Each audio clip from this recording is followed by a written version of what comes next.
Wait, no.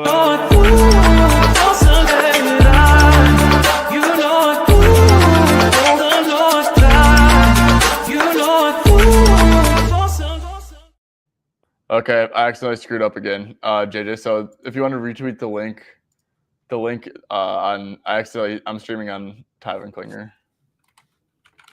So if do you want to retweet the straight bet and one for the YouTube link and then the one on my profile.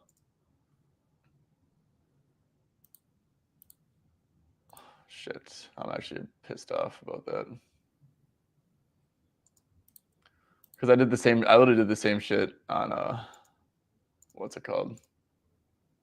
I did the exact same shit this morning and I didn't fix it. So that's shitty. Man. Good morning, Tommaso. Good morning, Andrew. Good morning, Shoto. How are we doing, Tommaso? I love that you already got some comments going on. That's awesome. Yeah, guys, I'm an idiot.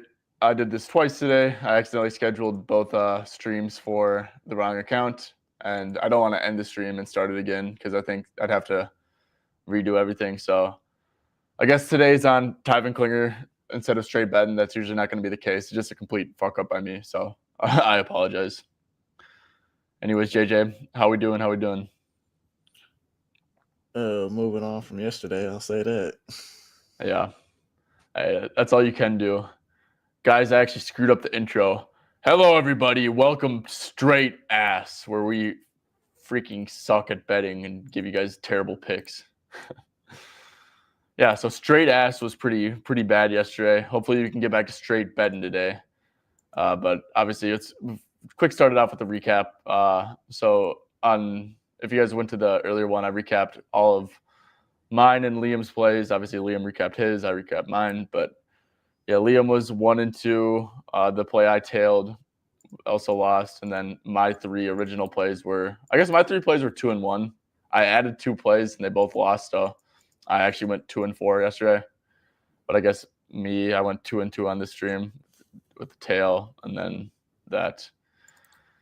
So I'll quick over mine. Like the Edie one I tailed from Liam, I was fine with. It lost, but the whole reasoning behind the play was like he's not going to be able to, stay on the floor. And he got 19 minutes, yes, but he literally got benched to start the second half. So, I mean, I feel like that's kind of a win. It's like, but at the point in time, Memphis was down by so much that Edie got like a 10-minute stint, got a shit ton of like putbacks and offensive rebounds. The Knicks were up by like 1 million. It kind of seemed like they were dogging it a little bit. So I'm fine with that one. It lost. Let's see. Cade was an easy winner. Happy with that one. I think he had 7 assists. Clay was an easy winner. I think he cashed in the first quarter. Definitely it was a Clay day. So yeah. Ja, bad read. I think I got too caught up in like the big game moment. But I like betting like that. So I do like trying to, project like a star player to play good in a big moment and get more minutes. So, I mean, that one was a bad bet, but I don't absolutely hate it. What about you, JJ? What about your 2 plays? You want to quick give us a rundown on the Murphy and Coulibaly look? I didn't get a chance to watch either game as there's just too many games on at once. But, I mean, Murphy started off 2-9 in the first half. So then it's kind of like everybody else was kind of doing decent, so all his touches kind of went away. And then Coulibaly, I don't even think that was a real game, to be honest. I mean, 85% hit rate, and then, everybody, I don't know what the Wizards were doing, honestly.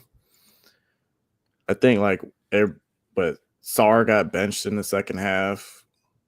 I don't even think he touched the floor in the third or fourth quarter. So I'm pretty sure that, fucked it up right there because he got all his usage in the second and third quarter. Like after the game was over. The game was over in the first quarter, so yeah.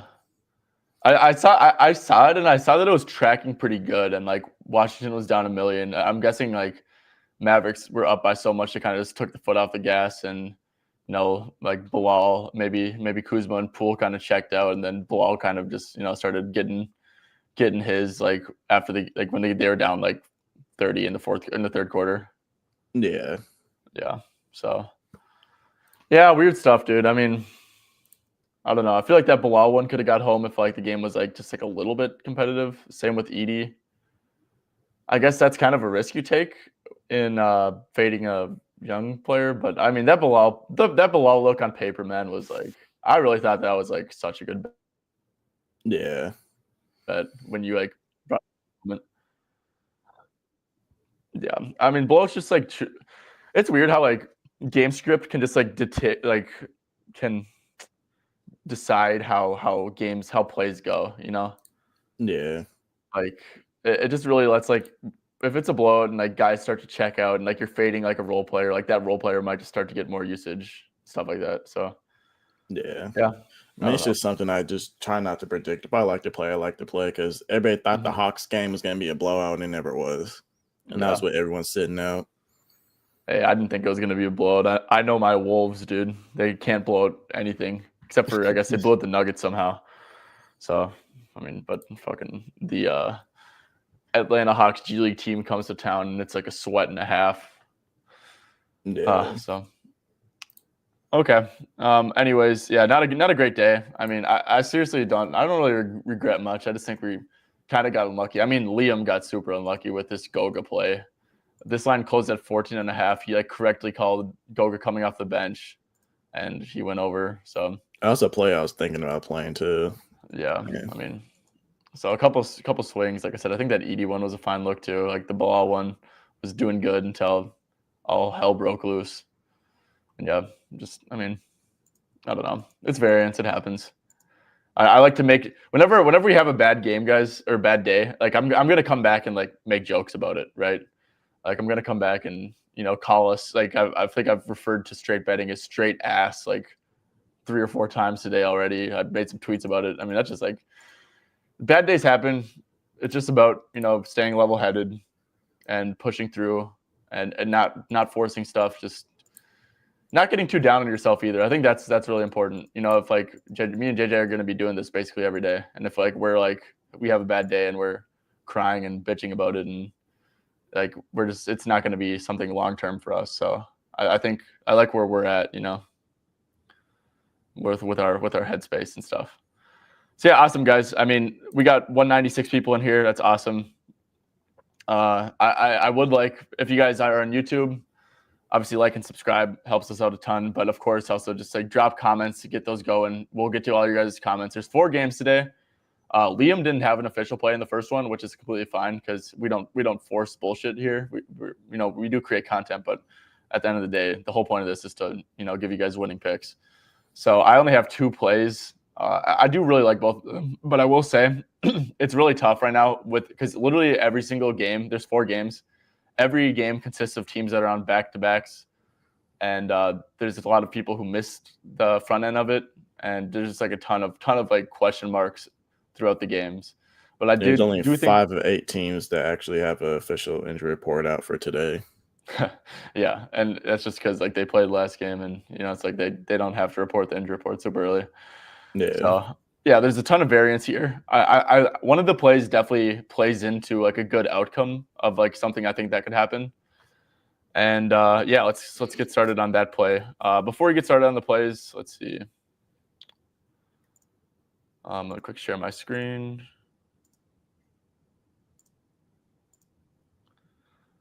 Okay. Let's see. Is it? Okay. Yeah, let's get started on the plays. Before we do, I'm gonna get this going. Props Madness, of course, guys, is what we use to research. It's a big secret, guys. Big secret. It's what everyone uses to research. If you see anyone with like a big following and like a good write up, they're using Props Madness. So this is what everybody uses to research plays. You really don't even have to tail people's picks if you can get Props Madness. You don't have to listen to the stream, which I'm not encouraging guys to not do. We love you guys and we love you guys greatly. But like realistically, if you get Props Madness, it's a great tool. I showcase it every time. It has like a million different features. This is how you bet yourself. Like me and JJ become dispensable if you get Props Madness, because it's a super easy way to research props and become a good bettor. So obviously we'll display all the uses of it on stream. But yeah, code SB25 does get you 25% off every single month, not just the first month. So let's see props madness. Let's just show it off a little bit. First play, official play. I went with Austin Reeves over 6.5 assists, plus 106 at FanDuel. The best price now is plus 100 at DraftKings. I do like this to like minus 120-ish, so it's literally playable at every single book, which is awesome. Love trying to give out widely available lines. Anyways, of course, D'Angelo Russell, obviously not on the team anymore, so take him out. We're going to put AD and LeBron in, but I'm going to get to something in a little bit after this.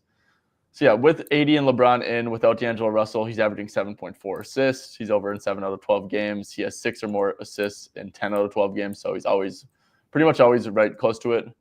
If we go to team opponent stats, Philly over the last 10 games is allowing the third most assists per game.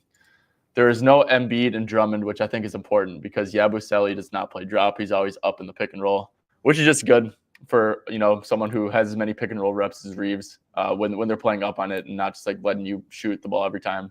They actually get up and force you to pass a little bit. So that's kind of why Philly's allowing so many assists too, is because they've been missing Embiid and Drummond, and Yabu's been playing up. So it's a good assist matchup, really good assist matchup. Pretty low line for Reeves without LeBron or without D'Angelo, and then with LeBron and AD. But guys, the big thing here, I think, is that it is a back-to-back. Austin Reeves is going to be completely fine on a back-to-back. But LeBron James, who is old as shit and played 36 minutes last game, now they're strolling into Philly. Philly's depleted. They're a really bad team. This is a very, very prime spot for LeBron to rest. So I'm not saying he's going to rest. I'm not saying he's going to play less minutes than normal, maybe like 30 instead of 36 or something like that. However, like I said, it's just a prime spot for it to happen. I like to play regardless if LeBron plays or not, but if LeBron doesn't play, I mean, we're going to get absurd value. So I do think that that's, a decently probable outcome of LeBron not playing. So yeah, I think that this play could definitely get benefited by a potential LeBron sitting, LeBron limited minutes or something like that. But anyways, I think it's a great matchup, and I think the line's it's a good price too. So Reeves over 6.5 assists. JJ, any thoughts on this one? I mean, 76ers zone defense, it just creates a ton of assists. I mean, as you've seen, they're allowing you said the third most the last games? Yeah, last 10 games, yep. Yeah. So, I mean, it's something I've been keeping an eye on. So, I mean, I like it. Yeah. What about, do you think it's reasonable of me to, give a decent probability that LeBron doesn't play? I think it's a good idea. I mean, you're just giving yourself a higher ceiling at that point, the value. Mm-hmm. I mean, yeah, I think that's a good line regardless of whether he plays or not. Yeah. Yeah. And like the whole point of like playing it early is that like, yeah, it's a good line regardless. But if LeBron misses, it's I don't want to say it. I don't want to say it, but it's close to a L, Do you know what I mean by L? Not a loss, but like an L. A good L. A lock. I'm kidding. Guys, this plays is far from a lock, but like I said, if LeBron does miss, like this is like I really like our chances. So like it anyways, but LeBron misses, I mean, that just creates like, like it should hit. Okay, so that was the first play. I'll share the lotto we had before I give out my second official play. Me and Liam made a lotto play. We played Dame to score 30 points. He's back in Portland. It's the second night of a back-to-back, guys. I guess I can't promise it. I feel very strongly that if anyone rests for the second night of a back-to-back, it's not going to be Dame, considering he only gets to play in Portland once a year. This will be his second game back in Portland. Obviously, playing in Portland definitely means a lot to him. But yeah, I mean, it's the second night of a back-to-back. What if Giannis rests? I mean, he's been on the injury report pretty much every game. So that's definitely an outcome. Also, what if he just takes over in Portland? This is his game, his moment. Dame is obviously very capable of erupting for 30 points. Also, Chris Middleton, someone who takes up a fair bit of usage. He played 27 minutes last night. I highly doubt he plays on the second night of a back-to-back. Bobby Portis has been missing time. I don't know if he plays or not, but, he might. So, yeah, I think that Dame to get 30 points playing into the upside of his return game in Portland, I think that's a smart little move. And then we're also playing into the upside of Reeves to get a double-double. plus 1040. Like I said, I think it's possible even if LeBron plays. Like I said, I think it's a great assist spot for him. But if LeBron doesn't play, like his assist line might be at like 8.5, and the double is like the main catalyst in making this plus 1040. So yeah, just playing into the upside of both these spots here. JJ, do you have any take on especially the Dame thing since we just talked about Reeves? But yeah, I mean, just a ton of narrative there with Dame, kind of why I would like it. I mean, let me see. I'm trying to think if there's anything else to add, but I mean, his usage has been great. Yeah, I mean, there's a good chance he close. gets to the free throw line a lot, honestly. Yeah, yep. Dude's a fucking foul merchant, that's for sure. Portland fouls a lot. Also, dude, JJ, I think I said this recently. I don't know if it was on the stream with you or with Liam, but these like shitty teams, they're all always going to be like top of the league in free throws allowed, and I think it's more so not even because they're like fouling a lot, but more so because like refs just like don't respect them whatsoever. Yeah. No, definitely like reputation matters with refs in the NBA. Yeah, for sure. It's like, okay, I have Dame flops and it's freaking Tomani Kamara defending him, like they're gonna give him the call, you know. But if like Dame flops and it's OG Anunoby guarding him, like, or Josh Hart guarding him, like they're probably not gonna give him the call. Yeah, which is, you know, it's maybe it's not fair, but it's true. So even though Tomani's like a really good defender, it's like it's really unfortunate if you don't have that name recognition. Yeah, well, Tomani, I bet Tomani will get that name recognition in a few years once maybe Portland gets a little more respect and he gets more respect because I'm a big Portland fan and respect don't go in the same sentence ever. Yeah. Hey, maybe back in the Dame days they got a little respect at least. Did they? Maybe. I mean, they were pretty good. They had some like decent years. They like won some. They had some decent years, but no one ever took them serious. Yeah, I mean, people took Dame serious. I'd say that. Maybe not Portland, but Dame. So yeah, it took Dame serious. Dame Dollar, Damian Lillard. That team has been mismanaged for decades. Yeah, they really have been. Okay, so that's a lotto. Anyways, if you guys missed that, that's what it is. One thing is that it's actually we make all our lottos on Bet365, but there actually is better prices out there on FanDuel and DraftKings. So if you're gonna play this, go check out FanDuel and DraftKings for it. Just want to make sure you guys get the best price.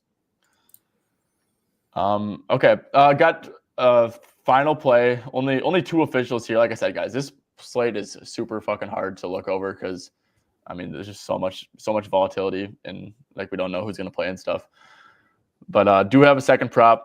Anthony Simons over 26.5 PRA minus 106 at Caesars. So I actually gave like the fattest write-up I've made in a while for this one. I don't even know why. I just like kind of like the more I dug into this, the more I'm like really, really liking it. So this play is available everywhere except for FanDuel, which is at 27.5. If you have to play that, I mean, I think it's fine. Anyways, one thing I've noticed is if we go to max games 22, look at his minutes in every single game. 31, 37, 37. I'm just going to keep scrolling. So there's a 29, another 29. He's had 30 or more minutes in 20 out of 20 last 22 games, 29 or more in all 22. So the games, like I said, guys, Portland fans do not have a lot to root for. Like this game with like Dame coming back is probably like the biggest game of the year for them. Like, you know what I'm saying? In terms of like the crowd showing up, the crowd being engaged. Like this is probably the biggest game of the year for them. Do you think I'm wrong there, JJ? Like, no, it's a big game for them. It's probably their biggest of the year. Like I can't think of anything else unless they're like coming down to like the last game of the year and like it's like, oh, are we gonna get the number 1 pick or the number 2 pick? But like that's not like a game that the fans are engaged in and shit and like rooting for. So this is probably the biggest game of the year for Portland. So I think that the fans are going to be engaged. I like this game to be close, right? It's in Portland. Bucks are on the second night of a back-to-back. I really do like this game to be close. I really do think this is like should be like close to a ceiling minute spot game for Simons. And like I said, he's 30 minutes in the last 20 out of 22 games anyways. And the two 2 games where he didn't were literally 29. So, guys, I'm giving him 30-plus minutes. If you look at this hit rate straight up, 15 out of 22 games this year with 30-plus minutes. And, of course, guys, the Bucks play drop coverage. They allow a ton of points to the pick-and-roll handler. Let's only take out, like, the super tough matchups. And if we do that – oh, man, I don't even have every game. But if we only do that, so take away the top 5 teams against pick-and-roll handler, 30-plus minutes for Simons. He's over in 22 out of 29 games. And yeah, if we go down here, pick-and-roll handler, 24th.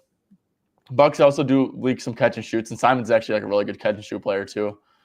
So yeah, the Bucks are just like a massive jump shot funnel. I mean, that's going to be the case when they have Brook clogging up the paint, Giannis clogging up the paint and shit. So yeah, Bucks allow the second fewest points in the paint, and I'd say like out of everyone on Portland, every like person who scores on Portland, like Simons is like the least reliant on scoring in the paint, like by far. So I think it's like Simons has the best matchup for sure on this team. Great hit rate, great spot. Like I said, I just love the game environment here. I went PRA instead of points, so his point line's 19.5. I mean, if we just go to RA, 30-plus minutes, I mean, he's averaging 8 rebounds and assists. Like, we only need 7 RA, so. And like I said, I do like the spot for minutes overall here, so I just made it PRA. But yeah, is there anything else I had on this one? Talked about his minutes, talked about the game, the competitive game environment. Maybe Simons Simon should be up for this one too. It's like Dame's like probably like a big brother figure to him. He's like his vet, someone that the guard that he learned under, started his career with, should want to, compete against him and stuff. So yeah, I just think that this is actually like a great spot game, a great matchup, and a great line. And to be honest, I kind of want to make this like more than a 1.5 unit play because I do really like it, or more than a unit play. And I'll actually think about that. But JJ, do you have any thoughts on this Simons play? I've been yapping for like 5 minutes, it feels like, about Simons. Yeah, I think it's a good spot. Guards against the Bucks in general has like always been some sort of a wagon. I mean, Clarkson didn't play well in his low return and his limited minutes, but I mean, he was getting the shot attempts up, hit 4 threes. Typically, those are going to be pull-up threes for him. So, I mean, I think that bodes well for Simons.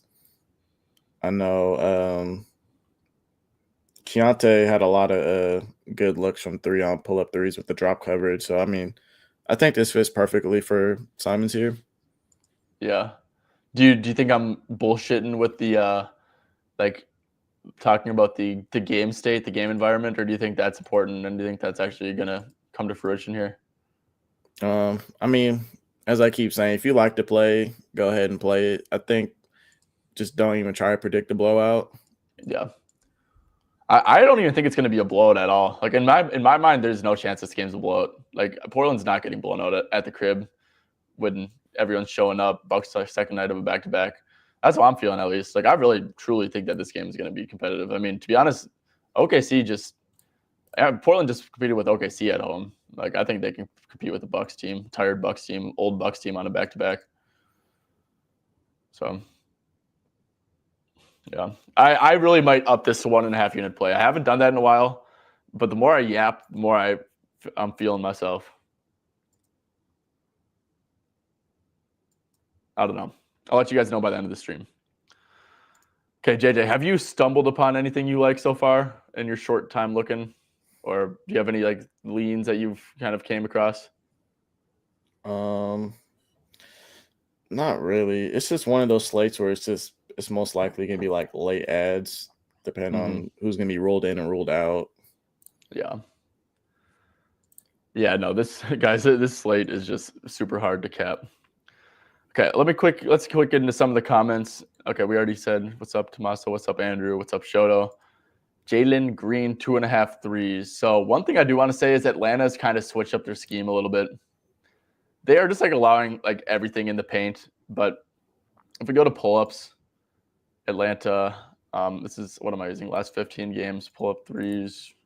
Yeah, Atlanta's actually allowing the lowest pull-up 3 frequency, which is really weird because they were playing heavy drop to start the year. But they're not doing that anymore. So Tommaso, just off of that, I can't get there. I hate to just shut it down right away. I think that Jalen Green stuff is a little bit interesting. Like the lines are kind of disrespecting him. He's also like streaky. Like, is he going into his funk? I don't know. But yeah, Tommaso, I mean, if you look at like the straight, like above the break threes, like they're dead last, pick and roll handler, you'd think about it and be like, oh yeah, like, I mean, this is a great matchup. It really hasn't been recently. Even like catch and shoot stuff. But he's mainly pull up threes. But catch and shoot stuff, catch and shoot 3-point frequency. Yeah, I mean, where's Atlanta? Where's the ATL? Yeah, even catch and shoot 3-point frequency, like super low. I mean, are they just like not allowing threes anymore? Yeah, I guess they're not. So yeah, Atlanta's kind of switched their defense. They're really not allowing threes for shit. They're kind of funneling everything to the paint, which I think, could maybe get us into like a different discussion on a Rockets player. Amen. But it could be cool for like pull up twos. I know he has been taking a decent amount of those lately. Who, Jalen? Yeah. Let's see, pull up twos. Yeah, they've been allowing a fair bit there for sure. Yeah, no, that's interesting. Like, I don't hate Jalen stuff. I do think like you probably don't want to bet him though if like Atlanta's been making an effort to take away threes because I mean he is like pretty reliant at making threes to score points. Yeah, but yeah, like I said, I think we can get back to like a Sengun, maybe like look into some Sengun stuff or Amen stuff. Look, Amen stuff is like ridiculously high, bro. Like for someone with like kind of no bag on offense, like dude, 17 and a half. It's set where it needs to be at, to be honest. Yeah, he's averaging like 17 a game since as a starter. Yeah, no, I don't disagree with that, but like I don't want to play like an over 18 and a half. You know what I'm saying? Yeah, because you played 15 and a half yesterday, right? Yeah. Yeah, that's like now it's 18 and a half. Like, yeah. But Johnny Collins. So, Tommaso, I feel like this game's a shit show. I think Collins is sick. I don't know if he just like they said that because he's resting. I mean, could easily be. Definitely good hit rate on the year. Came back and played in a close game, and he only got 26 minutes.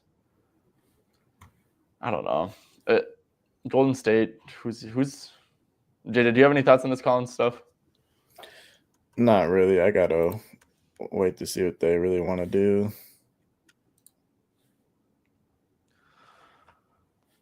I mean, so 26 in a close game, that kind of feels like close to like the best case scenario. I could be wrong. If I had to guess, Walker Kessler just rested yesterday. Maybe same with Collins, but Collins has also just not been playing a lot, and I doubt that they want to give him like anything like 30 minutes or something. So, like I said, I think 26 is a fair projection for him.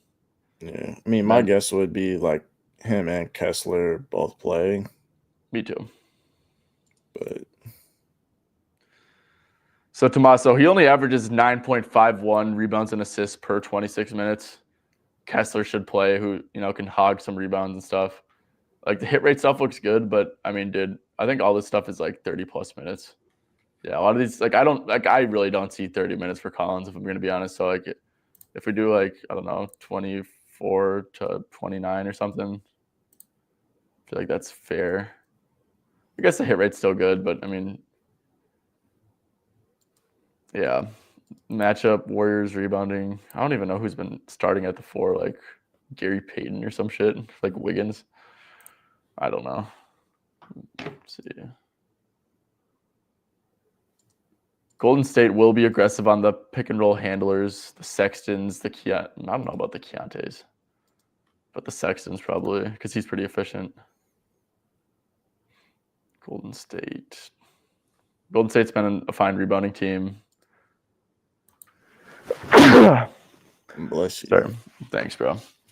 Find it allowing assists too. Yeah, I'd probably stay away. I think that the line's well set because I think he probably only plays like 26 minutes or so. Jalen Green PRA, yeah, guys, I don't hate it. Like the line does feel low. One thing I do want to say too is that Whitmore missed with an illness last game. It's like, is he going to be ready to go? They're going to have to travel to a new city, which definitely doesn't help with like the immune system. And then I would kind of think that Tari Eason doesn't play just because he really did miss a lot of time. And this is the first back-to-back since then.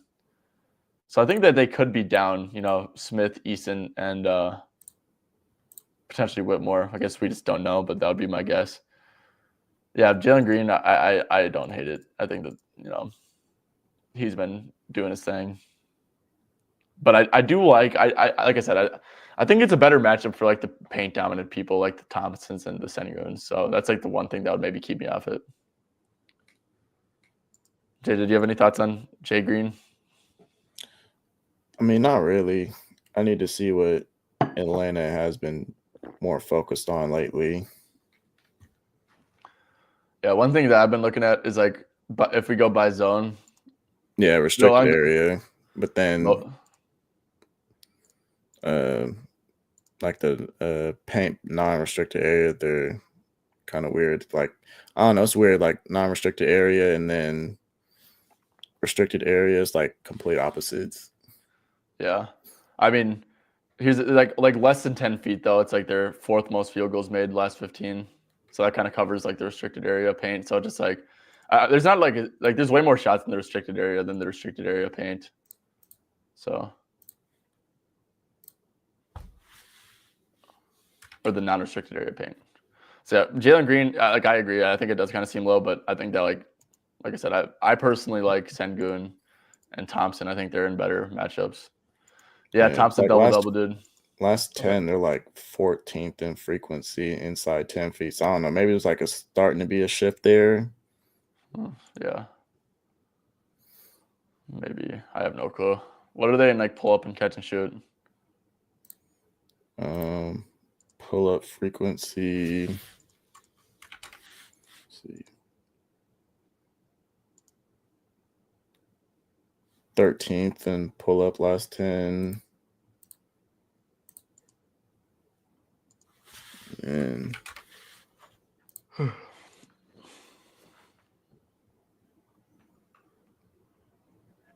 like 7th lowest in catch and shoot.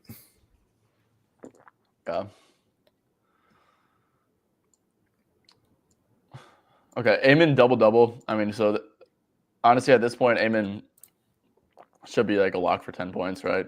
So you're kind of just like betting on him to get 10 rebounds. I like it. I like it a ton. These Hawks are pretty depleted right now. I don't know who they're going to play and stuff. They haven't been a great rebounding team recently. Yeah, like what's that? Like 7th most rebounds, tied 7th most rebounds allowed. Thompson, like I said, I think there's a good chance that they might be super wing depleted if Easton doesn't play on the back-to-back, if Whitmore's still sick, and obviously still down Jabari. And he's just been playing like so many damn minutes, dude. Like it's ridiculous. So yeah, I think Amen double. I endorse it. What about you, JJ? I endorse it. Yeah, his minutes here are so ridiculous, dude. I mean, 42, 41, 36, 40, 41, 35, 1 by 20, 41, 36, 41. I mean, holy shit. Sengun 4.5 dimes. I don't know like when to bet on Sengun's dimes, to be honest. It's pretty juiced. Definitely is low, right? Good hit rates. Atlanta's just not a good defense, I would say. I would think that he gets doubled when it's Onyeka one-on-one. Like Onyeka's pretty small. JJ, do you have like the where Onyeka gets his assists? Or not Onyeka, Sengun? Sengun? No. I would think it's a mix of, kick out to 3-pointers from the post, maybe like some dribble handoffs here and there, cuts, guys just cutting off of him. I will say that overall, Atlanta's just not a good defense, which could boost your case. Maybe Steven Adams. Steven Adams also might not play because it's a back-to-back, which maybe could help ensure that he's like around that 36-minute mark for minutes. Yeah, I do like Sengun stuff. I do. I just don't really know how to play it because I think that PRA maybe just straight up could make sense. But yeah. Yeah, blowout messed up my Gafford play. Yeah, dude. That sucks ass. And my Amen play over rebounds and assists. They took a rebound away overnight and took my money back. Damn. That actually sucks ass. I want to quick check. I had a Rudy Gobert play, and he had like a very questionable rebound. No, they never gave it to him. Okay. Yeah, that was one of my plays that I added and lost. Yeah, that sucks ass, dude. I mean, usually I think like for the most part the stat guys do get it right. Like I'm not like a stat correction hater. Like I really do think that these guys do a good job and get most of the stuff right. You know, they're humans. But just like thinking that you won and then you actually didn't, that's just like a shitty ass feeling, man. Yeah. Tyler, how we doing? Dennis Day. Dennis Schroeder? I actually dude, my gut was telling me Dennis Day. I'm not gonna lie. JJ, do you have any thoughts on like a Dennis Schroeder day? Big favorites at home, Jazz on a back-to-back, bench Dennis now. I mean, you gotta think like catch and shoot opportunities, right? Mm-hmm. Easy transition dimes. This would be like a good spot to see like some spikes from him. I like his assists. Do you like his points or? I like both. I really like a lot of stuff from this Warriors game. The thing is, dude, it's like, I mean, bro, I just don't see the point of like betting a straight line, like a straight, like doing a straight bet on Warriors players unless they're named Andrew Wiggins, Steph Curry, or Draymond Green. Because Steve Kerr, let me tell you, Steven Kerr just fucking does the most random shit every game. Like, yep. But Buddy Hield has a great matchup. I mean, Jazz worst transition defense by a mile. Buddy Hield's actually like the leader in transition frequency by a fair chunk on Golden State, and also catch and shoot stuff. That's Buddy. This has Buddy written all over it. So if you do like Buddy stuff, I'm not gonna sway you away from it for sure. But like Moses Moody's also kind of a similar player, catch, shoot, transition. I think he's in a good spot too. And like if the game gets ugly, I think this is a game where Kerr wants to extend his bench guys out a little bit. But yeah, like I said, these Warriors guys are just so hard to bet on, man. Like they're tough.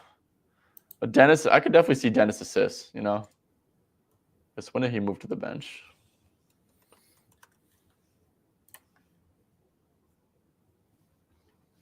Do you have anything you're looking at, JJ? Trying, but nothing at the moment. Yeah. It's tough, dude. I mean, this stuff is tough on sites like this. So Dennis, since moving to the bench, he's played 20 minutes. We don't have potentials registered, but 5 and 21 minutes is pretty encouraging.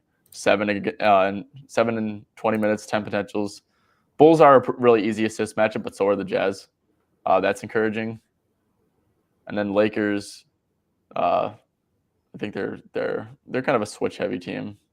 I don't think they're absolutely the greatest. So 3 and 7 potentials, definitely not a good conversion rate. Look, I think this line's like probably kind of well set, but just I do like it, I will say.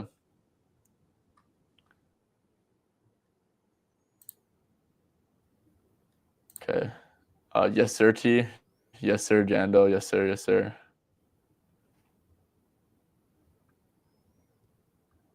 Andre said, no gatekeeping with real ones. We appreciate the transparency, fellas. Yeah, for sure, dude. If there's one thing you're gonna get about us, we're just gonna, keep it real. Like, dude, there's so many like cornballs like in the betting space. It's actually like kind of pathetic. Like, if you just like look at like the type of stuff, like the way people like talk and like phrase tweets, like they're just like being corny, bro. Like, so I don't know. I think the one thing we can hold our head on here on Straight Betting is that we're just like ourselves and we're transparent and shit. We don't try to hide shit. So I appreciate that, Andre.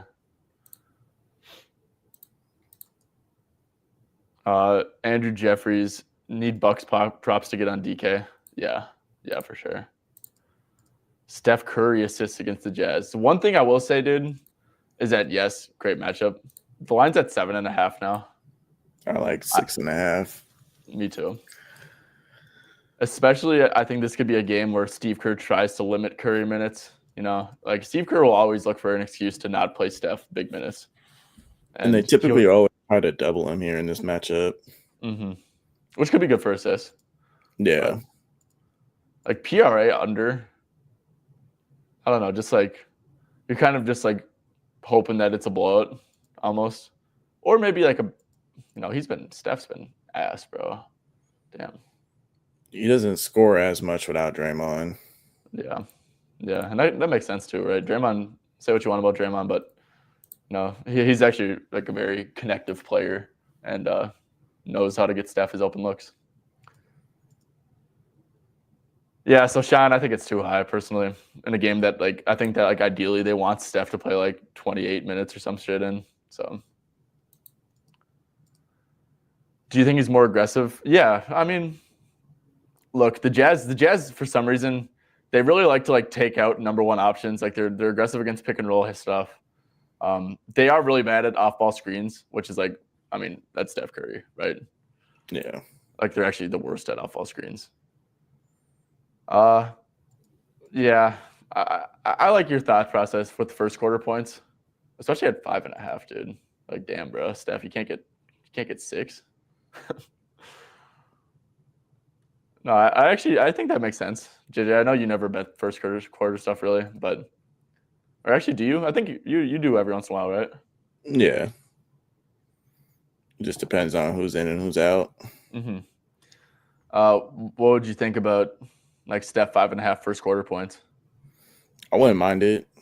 I think the I think he narrative tries to checks set out. the tone early. Yeah. Like, damn, bro, you can't get 6 against the Jazz in the first quarter. Yeah, I'm pretty sure Lakers made adjustments last game after the first quarter when they saw he was just chucking. Yeah, and that's kind of quickies. Yeah. Is that going to be your official Curry 5.5 first quarters? Not at the moment. Yeah, I always feel dicey doing first quarter stuff. I like doing that stuff in the NFL. I think the NFL is so narrative-y and they literally choose who gets the ball with scripted plays. Yeah. But Andre said you actually got me hype on the Simons play. It's a beautiful read. Let's go. Hell yeah, dude. I might just be yapping, but hey, I'm good at selling. I like it too. I like 80s points if he plays. Shoto for sure. I mean, Philly has no rim protection, so there's that. Hopefully, LeBron doesn't play and AD does play, and then Austin gives him 10 dimes in the first quarter. That'd be ideal. Yeah, AD is notoriously inconsistent, and I kind of hate betting him off of back-to-back good games. As stupid as it sounds. But I mean, Philly is not guarding shit in the paint, bro. Without Embiid, without Drummond. Let's see. Oh, that's pull-ups. Let's go to restricted area stuff. Yep, 5th most field goals in the restricted area last 15. What about inside of 10 feet? And if they're going to be aggressive on the handler, which I think they will.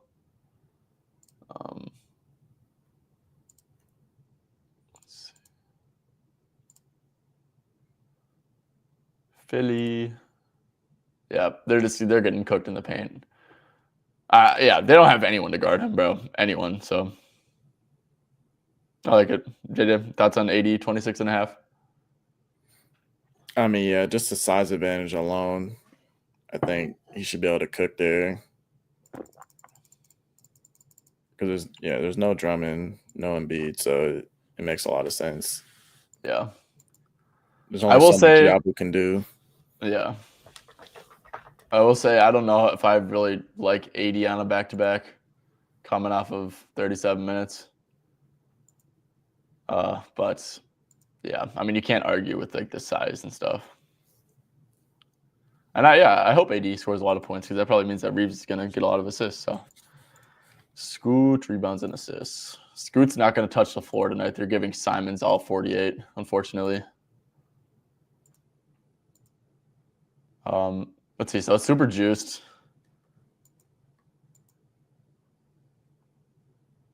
Man,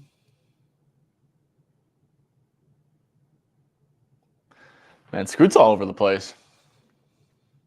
JJ, can you take this one? There's gonna be a lot of catch and shoot opportunities. It's just a matter of can they knock him down for him. I think Ayton might be back. You think he's questionable? He's questionable. Aiton's definitely a good assist partner, especially against Brook in the drop. He could definitely just hit middies off like a pick and roll pass. Yeah. He's questionable though. So I mean, I'd wait to see if he comes back. Mm-hmm. Do you have a minute range you got for him? 30 last game, 23, 14. Like, dude, he's just like all over the place, man. I mean, I would. Yeah, he gets a lot of minutes when Ayton plays, it looks like. See. I mean, Simons and Sharp and Avdia are all playing. I don't know. I just have 20 to 30, which is a good hit rate. But like I said, this line is really juiced. I just put it with everyone playing, like all the starters.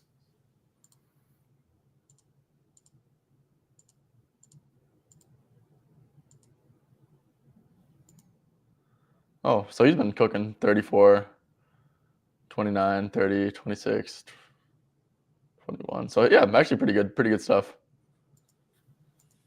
Yeah, look, the thing is like the line you'd have to play pretty much is like 7.5. Yeah. Once Ayton's ruled, they know definitely gonna bump to 7.5 off the rip. Yeah.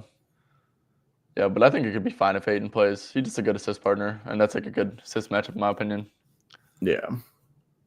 Yeah, Shoto. Amen PR. I like it, dude. I mean, Hawks getting cooked at the rim. Amon's a dog. You know, Ime's gonna play him his 40 minutes, even though he played 40 last night. Let's see, 34 plus minutes, because 34 is like damn near like a floor for him, and 28.5 over in 13 out of 18. I mean, Hawks kind of stink. So definitely a great matchup for Amon, I think. So JJ, do you like Amon 28.5 PR? It's a little graphic going on. I think he's just going to continue to be aggressive scoring. I mean, the Hawks aren't stopping anyone in the paint, so. Transition, they're pretty bad too as well. That's very important, actually. Mm-hmm. Yeah. This is actually a great bet, to be honest. 28.5 PR. I think it's like better in the PRA, yeah, from a hit rate standpoint. No, this is a great bet, Shoto. I like it. Yeah, Sengun. I like Sengun too. Like I can't. I probably will end up playing one of Sengun or Amon. I just like can't really decide, man. I mean, I guess Hawks are tough against post up. Does that mean that they are quick to double? Probably. I'm not sure. But yeah, some I gotta research for sure. See what they've been doing on film. Yeah, like I said, one thing I think Sengun maybe has going for him is Steven Adams did play 14 minutes, and I know he's just like old and coming off of like serious knee surgery. Usually doesn't play back-to-backs. So you could get that, and then I don't really think they trust Jock Landale to play like minutes really. So yeah, I think that can maybe be going for you as well. So I'm sorry, I can't say which one's better between Sengun and Amon, but I do like both of them.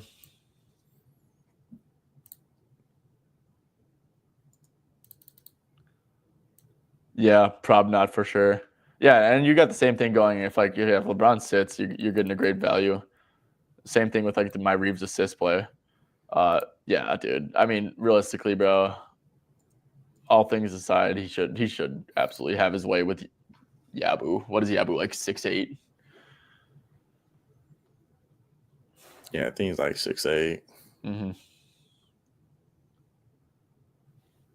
Okay, JJ, what are your thoughts on Yabu rebounds and assists?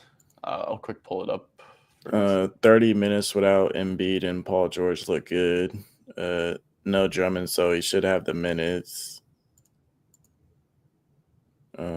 Looks to be getting consistent potential assists. So, I mean, I like it. It's just a matter, can he convert his rebound chances? Oh, that's Maxey.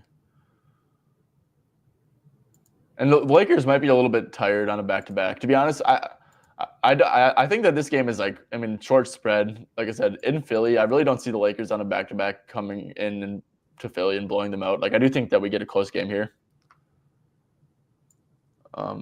Yeah, he's playing 30 plus for sure. Oh wow, I guess, yeah.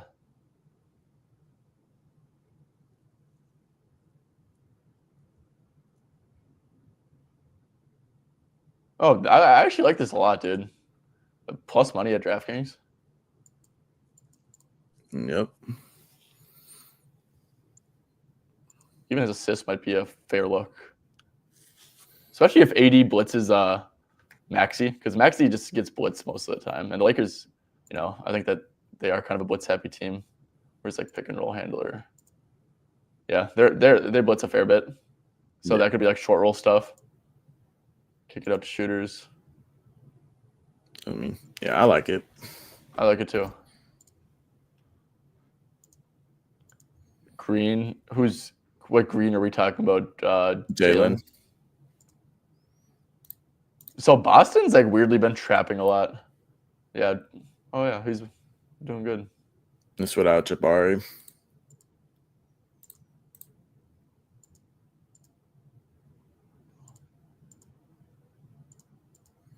Oh wow, yeah.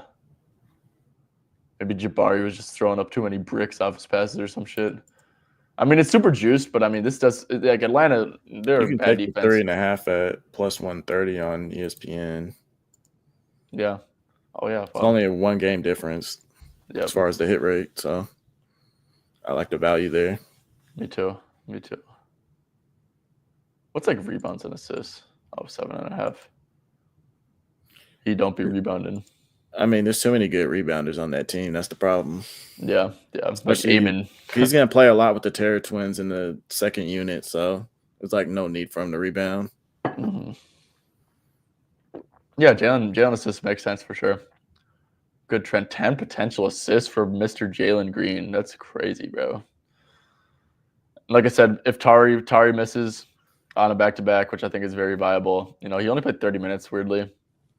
Dylan Brooks also shot like 100% for 3 last game. It was kind of absurd. I would assume those minutes go back up to like 36 or so. Podsy. JJ, thoughts on Podsy? I think he's ass, but that's just my thoughts. Let's see what he's been doing lately. I mean, he does good without Draymond. So, I mean, I like it from that aspect. Baby Mond. I mean, he's going to get about 9 to 11 field goal attempts. I mean, line's too low for that. His lowest with them was 6 attempts, and he had 4 free throw attempts. So I think just off a usage perspective. What about PRA? Because he kind of does do Draymond things on the floor with like connective passing, rebounding. I actually don't think that PRA is a terrible look. This was his first game back from injury. Did shoot good again here too. I don't know how they don't trade him for marketing. He has shot over 50% in every game. Yeah, no, I agree. But the Jazz should be a good assisting matchup. Like a lot of times, like Pod should just be able to, make the pass to guys coming off screens and stuff. That's kind of what he does. He'll always get his rebounds. He's like a Josh Hart type where he just steals like defensive rebounds and shit. How many minutes has he been getting? He played 21 in a blowout against the Bulls first game back from injury, and then 24 the next game. So maybe we see him. I don't know if like they want to get him up there, but maybe we see like 25, 26. I'm not completely sure.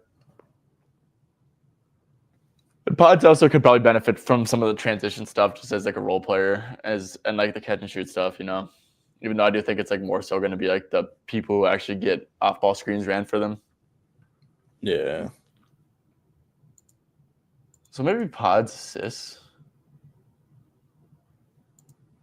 Without Draymond. Without Slow. I mean, how many minutes do you project for him here? 25, I'd say. Maybe 24, being conservative.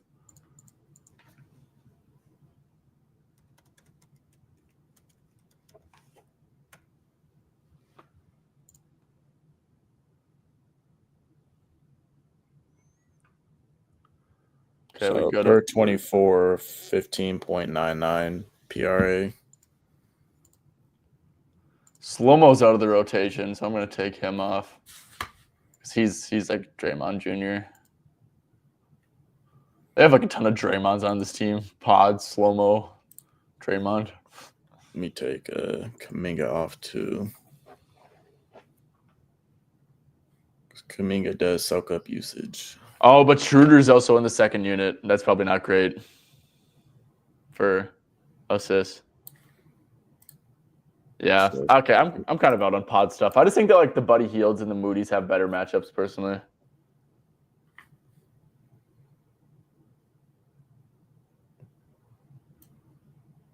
He does more scoring with Schroeder. Yeah. Oh yeah. True. It goes up to 15.29 per 36. So yeah. I think scoring is probably the best look here. Yeah. Me personally though, I think that there is like better looks like a Buddy or a Moses. That's just me though. Like I think that pod 7.5 could make sense. Max Christie 8.5. I don't hate it. I think it's a good matchup for him to score. Like Philly will give up some catch and shoot stuff for sure. Maybe I know. So the Lakers, we don't know the injury report, but if Rui and Vincent miss, if like LeBron ends up resting or some shit, I know Rui and Vincent like didn't play.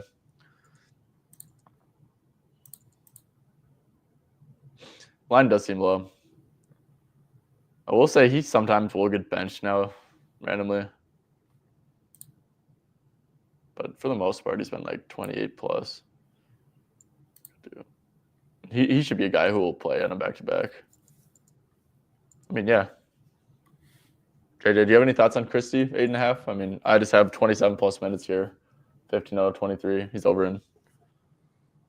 I mean, for me, it's always as long as he gets his minutes, he should be solid. I mean, the zone defense should set up a lot of catch and shoot looks. Because I'm pretty sure they're more of a 2-3 zone, if I remember correctly. They'll mix it.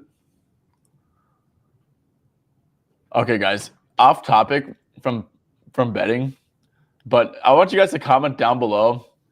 Do you want your team to trade for Jimmy Butler? Or maybe not want, but would you take it? Because I actually have like a take on it, and I feel like I'm like in like a super minority of it. I mean, what are you giving up? Well, what do you think the price is right now? I think it's like dirt cheap. It's got to be, dude. He's like crashing out. Like, who's giving him shit? Like, and maybe not at the same time. Like, who wants him? Oh, shit, I do. That's my take. I think that you just want to get rid of Julius Randle. That's all that is. No, dude. I just think that like no one is like beating Ant and Jimmy Butler in a playoff series. Maybe OKC, but outside of them, like we'd overtake Boston at least in like the NBA Finals odds. Has he left any team on good terms? Hell no. He don't got to leave on good terms. He just got to bring us to the promised land once, and then we can dump his ass, though. I mean, he's been getting there. He just ain't been doing shit with it. Yeah. Obviously, not all of it's his fault, but I mean, he didn't show up in the finals against the Nuggets, so. But dude, he had to carry that team so badly, bro. I mean, that team was straight ass. Like, dude, when you like look back at it, LeBron always gets hit with the same shit. Yeah. Sometimes you just got to be better. Yeah. Well, I mean, but that's the thing, bro. It's like Jimmy Butler, his playoff runs were legit like LeBron level shit, you know? And like, I don't think I can like remember anyone from like my age, at least watching hoops, who's like genuinely carried the hell out of a team to a finals outside of Jimmy and LeBron. And he's only like 2 years removed for that, dude. I don't know, man. I feel like people are sleeping on Jimmy. Like, yes, he's probably a pain in the ass, like a massive pain in the ass. And I'm saying this as a Wolves fan, bro. Like, I have all the reason in the world to shit talk Jimmy, like with the way he left and stuff. Like, yeah. I mean, I don't know, man. I think people are just like forgetting what he did just 2 years ago. And yes, you can make the argument maybe he's washed now, whatever.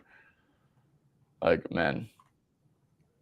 I don't think people are forgetting. I think people are just tired of the antics. Yeah, that's fair. And it's been like that his entire, at least most of his career. He just doesn't leave a good mark anywhere. No, he doesn't. Okay, quick sidetrack from Jimmy stuff. Blue Mamba is like begging for some Dylan Brooks opinions. Dylan Brooks side, I think he can score a lot. What do you think about? Damn, Blue Mamba, chill out, bro. All right, we got you. Dylan Brooks. So honestly, my first instinct to see when I see Dylan Brooks had a 36-point game is to take the under. If I'm being completely honest, without Jabari, he's been under in 10 out of 12 games. He's insanely inconsistent. I like to attack, like we've mentioned this like a ton of times on stream, but Atlanta it's better to attack them in the paint as of in current state than the 3-point line. And obviously like this doesn't say that, but they've been much more of a paint funnel recently. So it's a very favorable matchup for like the Senguns and the Thompsons. So, and you're paying a little bit of a premium just because he's coming off of a 36-point game. Yeah, And Boston, I mean, he was 10 of 15 from 3. Mm-hmm. Well, in Boston defense like that too. When there's like a shaky shooter or like a shitty shooter, Boston will like blatantly disrespect them and leave them like wide open. That's one thing, and they'll put Kristaps on them and just like roam. So they were disrespecting Brooks. He had a great game. I don't think the 13.5 line has a lot of value, to be honest, Blue Mamba. Like, I totally get you see 36. You're like, oh, he scored 36. Like, how the hell does he not score 14? Like, it's valid. But, yeah, I think our season-long hit rates, too, are not very good. Yeah. So I'd probably stay away from that. Let's see. Steph first quarter points. We looked at that, and we like it, Patrick. I know it's an NBA stream, but this shit is nuts. Mahomes had 245 passing yards. 230 of them were yards after catch. Damn, bro. I mean, that's what he's been doing the last couple of years too. They haven't been throwing it down the field. They don't really have many explosive plays, so it's kind of what we're seeing right now. But you know, when you look at the 49ers, Purdy gets all that shit for yards after the catch, but I mean, Mahomes has been like kind of right on par doing the same thing. It's just because it's Mahomes, no one's gonna say anything. Dude, Mahomes back in the day was so fun when he would just say fuck it and chuck that shit deep downfield and like complete a bomb every game. It was like to Tyreek, to DeMarcus Robinson, to McCole Hardman, to Sammy Watkins. There was always like one of them, Kelsey, obviously. Like there was just a bomb every game, and now it's just dink and dunk. Okay, let's see. Andre said, Miami fan here, used to love Jimmy. That was my guy. And after all this, he just isn't worth it. Like, he barely performs. Attitude is clearly a problem. Like, reports come out that players didn't even want him to play after suspension. He just isn't who he was in the bubble. But Andre, the thing is, like, even like 2 years ago, he was a top 3 player in the world in the playoffs. And like, he probably was the second best player in the world behind Jokic. And like, I'm not saying that lightly. Like, I mean, like, he took down Giannis, who definitely was banged up. Took down Giannis, made them trade for Dame. Took down the Knicks, who weren't the best team. Then took down the Celtics, bro. Like, the talent difference between that Celtics team and that Heat team is probably the biggest talent gap. And like, you could make an argument that it's like the biggest upset in NBA history. And they were up 3-0. Like, man. The biggest upset in every NBA history? I think so, in a playoff series. Well, from what I can remember, I'm definitely like young, and you know, you're just gonna forget the Cavs coming back from 3-1. Oh yeah, that's true. Against the best record in NBA history, like we're just not gonna go over that, right? No, yeah, that's actually facts. Okay, that's. But still, bro, that team had like LeBron and shit, and like people, I don't know, LeBron, Kyrie. Like, okay, yeah, I'm not gonna discredit that. But like outside of that, like that's from what I can remember, like biggest upset. Like, dude, Jimmy Butler is like one of them ones, and people just are gonna like remember him for his antics, which is kind of sad. But like he truly is like one of them ones, and like yes, he's gonna bullshit and average like 20 or 18 in the regular season. But once playoff time comes around, dude, you're set as long as he's out there on the court and happy, which is kind of a lot to ask from him, but. Yeah, it's like great playoff performance, but he literally doesn't try it in the regular season. Yeah, and it's very annoying. Like if you're looking at it from a teammate's perspective, like I'm out here trying to do my best, not get cut next year, and then you're just kind of like fucking around. Like it's not a good look. It's not. Yeah. I mean, the thing is though, it's not like he doesn't try on defense. Like he just doesn't come out aggressive to score. Which when you're a star and you're getting paid a max, like that's your job. Yeah. But yeah, it's not like he's like not trying on defense, which is like I think would be like the more disrespectful thing almost. But there's been some times this year where he hasn't tried. I mean, even last year. This year's like different though, because like he's clearly. I mean, last year there's been some times where he's not trying on either end of the floor. Yeah. And it's for sure. Yeah. And then you're coming out taking only 4 field goal attempts in a game. Like, all right. Yeah. Why does anyone want to give you a max or an extension? All I'm saying though is if like for the teams that are like genuinely 1 star away, like if you are 1 star away, like and there's like a lot of teams that like the Suns aren't a star away. Like they're a terrible team. Like they're not a contender unless it's like Giannis who the star is or something like that. Warriors, they're not a star away. Like just because they have Steph and Draymond, like they're not a star away. They're a Giannis level star away, which Jimmy is not that. But like for the teams that are genuinely a star away, like Jimmy 100% can move the needle and like make them like a championship team, in my opinion. As long as he doesn't fuck up the culture within that team. Yeah, which is like a big probability. But if everything goes good, which is tough, but I don't know. I'm just like I said, that 2023 playoff run that he had, he was just inevitable every single game to make the big shot, to take over the game, to make an impact play, to score 30 points. Like it was absurd stuff, and the players he had around him were just so mid. So I'll always remember that run and appreciate Jimmy for that. Okay. Brooks points. Blue Mamba, bro. Yeah, we said no play on that in our opinion. Patrick said Jimmy Butler ain't Kawhi, bruv. Not taking a team all the way. Gee, sorry. The thing is, I think he could. I think he could have, dude. Like those teams were legit bad around him. Like you see how they are now. I think if Kawhi wasn't hurt, he'd be a lot better than like carrying teams than Jimmy for sure. Yeah, for sure. If Kawhi didn't get hurt, dude, people would be having him in like much different conversations. Yeah, like he needs more respect. Mm-hmm. I mean, he does, but he also like availability isn't availability, sadly. Yeah, it's the same thing with Jimmy Butler though too. Yeah. Well, I mean, I'm out here like going to bat for Jimmy for being a diva, and like I'm like availability is availability. Kawhi, get your knees healthy. At least he has a legit reason. Yeah, no, seriously, Jimmy just being a little. When Jimmy doesn't want to play, he's literally just not going to play. Yeah. No, Kawhi is special, man. I think that in 2021, if he didn't tear his ACL, which is really like the beginning of the end for him, I thought that team could do something special. Are you a Clippers fan, JJ? Not really, but I pay attention to a lot. Who's your team? I don't have one. Oh. It used to be the Sonics, but they're gone. We don't care about that OKC bullshit. You should take your golden opportunity to join the OKC dynasty. JJ a Bron fan. Yeah, JJ a muncher. A muncher is crazy. JJ was a Heat fan.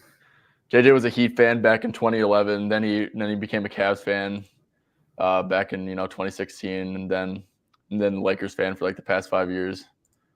Just like by default, like just by random, right? Yeah. I mean, outside the Sonics, like one of my go-to teams was the Heat in like 04, 05.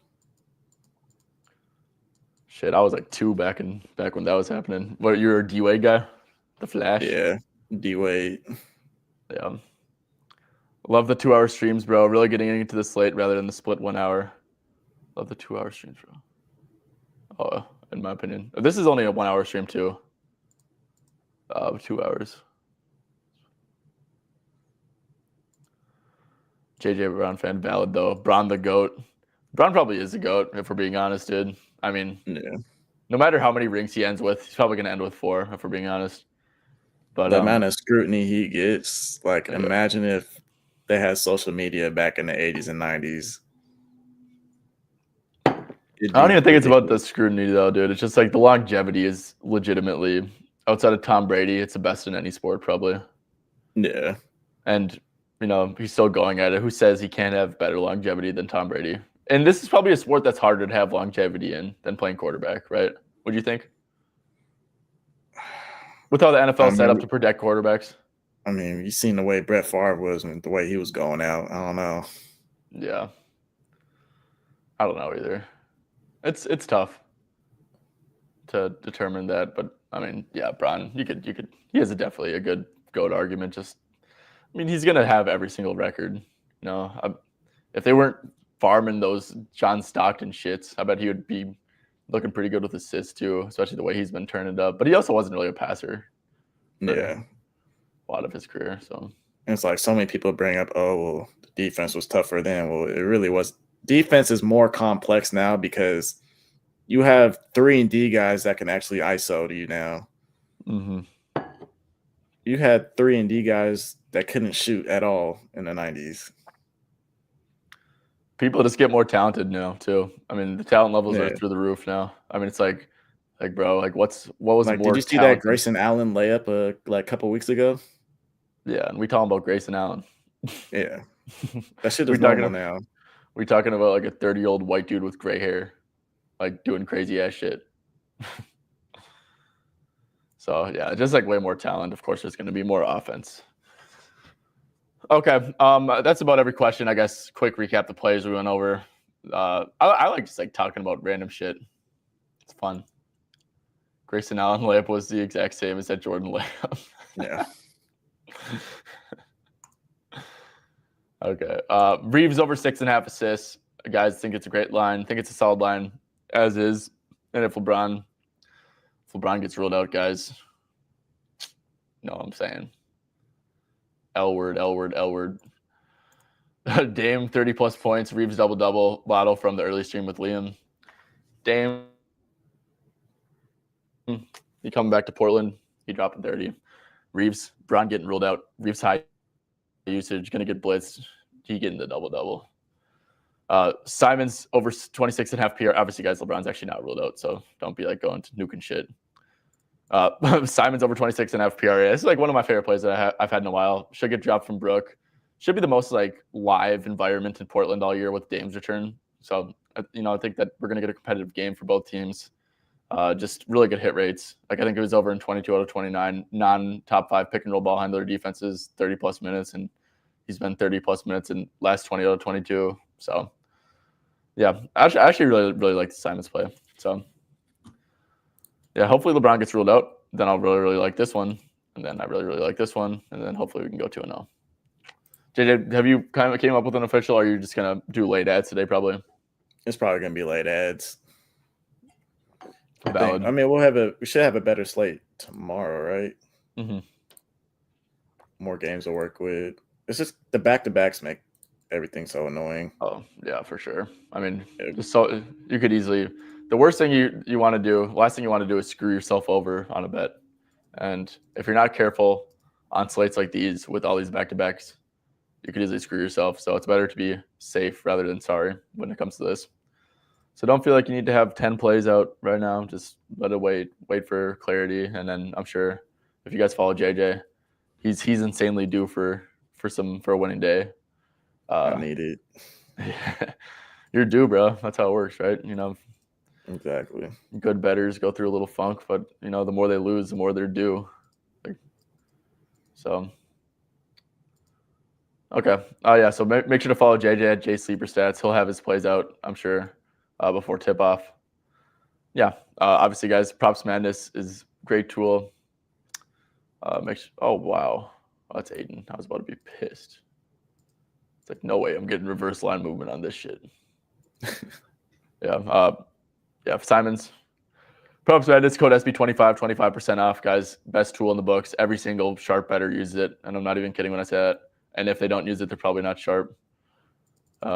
Actually, I take that back. There's other ways to bet and be sharp, but most sharp bettors do use this stuff. It's a great tool, 25% off. Like I said, SB25 for every single month. course, guys, YouTube, if you're on YouTube, like and subscribe. It goes a very, very long way for what we are trying to do in the long term. So yeah, helps boost the algorithm. So we would greatly appreciate that. JJ, anything you want to say before we head up? Let's be better than yesterday. Yep. Hopefully we come back and I'm not tweeting out that it's on straight that I'm calling the show straight ass.